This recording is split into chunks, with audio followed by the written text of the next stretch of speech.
എല്ലാവർക്കും മറ്റൊരു ഇൻഫോർമേറ്റീവ് വീഡിയോയ്ക്ക് വീണ്ടും സ്വാഗതം. എൻ്റെ പേര് തോമസ് എന്നാണ്. നമ്മളിന്ന് സംസാരിക്കാൻ പോകുന്നത് US ഫെഡിൻ്റെ റേറ്റ് കട്ട്, അതായത് 0.5% US റേറ്റ് കട്ട് ചെയ്തതിനെ കുറിച്ചാണ്. എന്താണ് അതിൻ്റെ ഇമ്പാക്ട്, ഇന്ത്യൻ മാർക്കറ്റിൽ എന്താണ് ഇമ്പാക്ട്, US മാർക്കറ്റിൽ എന്താണ് ഇമ്പാക്ട് എന്നുള്ള രീതിയിൽ കുറച്ച് ബ്രീഫ് ഹിസ്റ്ററി ഒക്കെ കാര്യങ്ങളൊക്കെയാണ് സംസാരിക്കാൻ പോകുന്നത്. അപ്പോൾ എൻ്റെ പേര് തോമസ് എന്നാണ്. നിങ്ങൾ ഈ ചാനൽ ഫസ്റ്റ് ടൈമാണ് കാണുന്നതെങ്കിൽ ഈ ചാനലിലുള്ള കോണ്ടന്റ് കാണുക.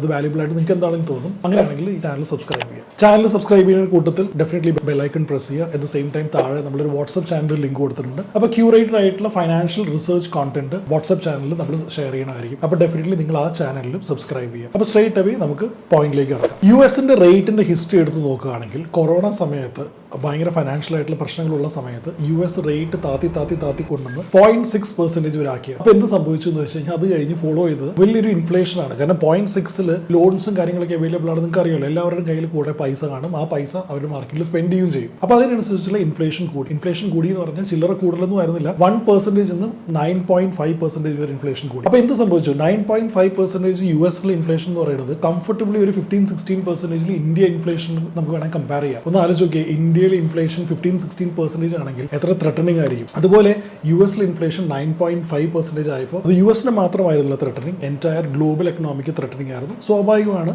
ബിക്കോസ് US ഡോളർ എന്ന് പറയുന്നത് വളരെ ഇമ്പോർട്ടൻ്റ് ആയിട്ടൊരു ഒരു കമോഡിറ്റിയാണ് നമ്മുടെ ഗ്ലോബൽ മാർക്കറ്റിൽ നോക്കുകയാണെങ്കിൽ. അപ്പോൾ ഈ ഇൻഫ്ലേഷൻ കൂടിയതിൻ്റെ കൂട്ടത്തിൽ ഡെഫിനറ്റ്ലി കൊറോണ കഴിഞ്ഞ് കാര്യങ്ങളൊക്കെ സെറ്റിൽ ആയപ്പോഴത്തേക്കും US it became a very important point that inflation has to be brought down. അപ്പോൾ ഇൻഫ്ലേഷൻ താത്തി കൊണ്ടുവരാൻ വേണ്ടി അവർക്ക് ആ കൂടി ഒരൊറ്റ ഫാക്ടറി അതിനകത്ത് ഉണ്ടായിരുന്നുള്ളൂ, റേറ്റ് ഹൈക്ക് ചെയ്യുക എന്നുള്ളത്. ഓക്കെ, ഇനി റേറ്റ് എന്ന് പറഞ്ഞാൽ എന്താണ്? നമ്മുടെ നാട്ടിൽ റെപ്പോ റേറ്റ് പോലെ തന്നെ US ഫെഡ് റേറ്റ് എന്ന് പറയുന്നത് ഇന്റർ ബാങ്ക്സ്, അതായത് ബാങ്ക് തമ്മിൽ പൈസ കണ്ടെടുക്കാനും ബാങ്ക് US ഫെഡറൽ റിസർവ് നിന്ന് പൈസ കണ്ടെടുക്കാനും വേണ്ടിയിട്ടുള്ള റേറ്റ് ആണ് നമ്മുടെ ഇന്ത്യയിലെ റെപ്പോ റേറ്റ് പോലെ തന്നെ. ആ റേറ്റിനാണ് US ഫെഡ് റേറ്റ് എന്ന് പറയുന്നത്. അതാണ് അവർ 0.5% കട്ടിയിരിക്കുന്നത്. 0.5% ആണ്. ഓക്കെ, അപ്പം ഇൻഫ്ലേഷൻ കൺട്രോൾ ചെയ്യാൻ, ഇൻഫ്ലേഷൻ വിച്ച് വാസ് അറ്റ് 1% നമ്മൾ പറഞ്ഞ പോലെ 9.5%ലേക്ക് പോയി. ആ 9.5%ലേക്ക് താഴത്തേക്ക് കൊണ്ടുവരണമല്ലോ. അത് കൺട്രോൾ ചെയ്യാൻ വേണ്ടിയിട്ടാണ് അവർ ഇൻട്രസ്റ്റ് റേറ്റ് മോഡിലേക്ക് എടുത്തുകൊണ്ടേയിരുന്നു. അങ്ങനെ 5.5% വരെ ഇൻട്രസ്റ്റ് റേറ്റ് പോയപ്പോഴത്തേക്കും ഇൻഫ്ലേഷൻ നല്ല രീതിയിൽ കൺട്രോൾ ചെയ്തു. അപ്പോൾ നമുക്ക് ഈ ഒരു ഫിഗറിൽ, നിങ്ങളുടെ താഴെ ഞാൻ കൊടുത്തേക്കാം, ഈ ഒരു ഫിഗറിൽ കാണാൻ പറ്റും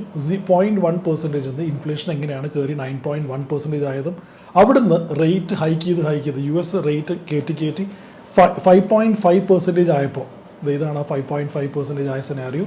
ആ സെനാരിയോയിൽ ഇൻഫ്ലേഷൻ താന്ന് 2.9%, ഇൻഫാക്ട് ഇപ്പോൾ 2.5, 2.2 ലെവൽസിൽ എവിടെയാണ് നിൽക്കുന്നത്, അത്രയും വരെ താത്തി കൊണ്ടുവന്നു.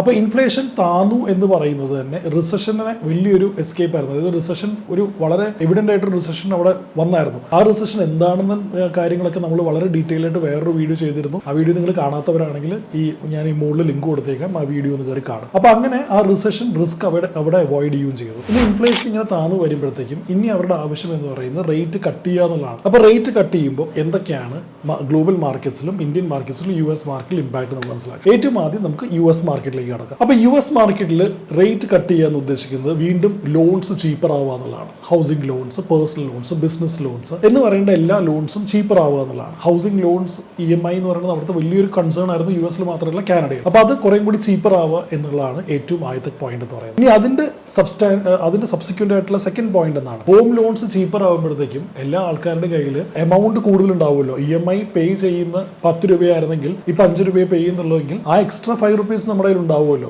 എല്ലാ ഇൻവെസ്റ്റേഴ്സിന്റെ കയ്യിൽ. അപ്പോൾ അതുകൊണ്ട് തന്നെ മാർക്കറ്റിലേക്ക് ആ പൈസ വരും, അല്ലെ? ആ ലോൺ പേ ചെയ്തുകൊണ്ടിരുന്ന പൈസ മാർക്കറ്റിലേക്ക് one way or the other അവർ ഇൻവെസ്റ്റ് ചെയ്യും. അപ്പോൾ ലിക്വിഡിറ്റി മാർക്കറ്റിൽ ഇൻഫ്ലേഷനും ലിക്വിഡിറ്റിയും കൂടും എന്നുള്ളതാണ് സെക്കൻഡ് പോയിന്റ് എന്ന് പറയുന്നത്. ഇനി തേർഡ് പോയിന്റ് US എന്ന് പറയുന്നത് എന്താണ്? ഇങ്ങനെ ലിക്വിഡിറ്റി കൂടുമ്പോഴത്തേക്കും അവരുടെ ഇൻവെസ്റ്റബിൾ സർപ്ലസ് കൂടും. അപ്പോൾ അങ്ങനെ വരുമ്പോഴത്തേക്കും US മാർക്കറ്റിൽ നല്ലൊരു റാലി കാണാൻ പറ്റും. US equity market, that is US നാസ്ഡാക്കിലും S&P മാർക്കറ്റ്സിലും US equity മാർക്കറ്റിൽ ഒരു നല്ല രീതിയിലുള്ള റാലി നമുക്ക് കാണാൻ പറ്റും എന്നുള്ളതാണ് തേർഡ് ഇമ്പാക്ട് എന്ന് പറയുന്നത്. ഇനി അതുപോലെ തന്നെ US IT സെഗ്മെന്റും FMCG സെഗ്മെന്റും ഭയങ്കരമായിട്ട് മോശം പെർഫോമൻസ് കാഴ്ചവെച്ചുകൊണ്ടിരിക്കുന്ന സമയമായിരുന്നു. അപ്പോൾ ആൾക്കാരുടെ കയ്യിലുള്ള ക്യാഷ് കൂടുമ്പോഴത്തേക്കും സ്വാഭാവികമായിട്ടും IT-ലും FMCG പ്രത്യേകിച്ച് കൺസംഷൻ ഇൻഡസ്ട്രിയിൽ കൂടുതൽ ക്യാഷ് വരാനും അവിടുത്തെ ഒരു നല്ലൊരു ഗ്രോത്ത് കാണാനും സാധിക്കും. At the same time unemployment rate, ഇത് ഏറ്റവും ഫിഫ്ത്ത് പോയിന്റ് എന്ന് പറയുന്നത് അൺഎംപ്ലോയ്മെന്റ് റേറ്റ് ആണ്. അതായത് US മാർക്കറ്റിൽ അൺഎംപ്ലോയ്മെന്റ് റേറ്റ് കൂടി വരുമായിരുന്നു. അപ്പോൾ ബിസിനസ് കമ്പനീസ് റൺ ചെയ്യണവർ, ബിസിനസ് റൺ ചെയ്യണവർ എല്ലാവർക്കും കൂടുതൽ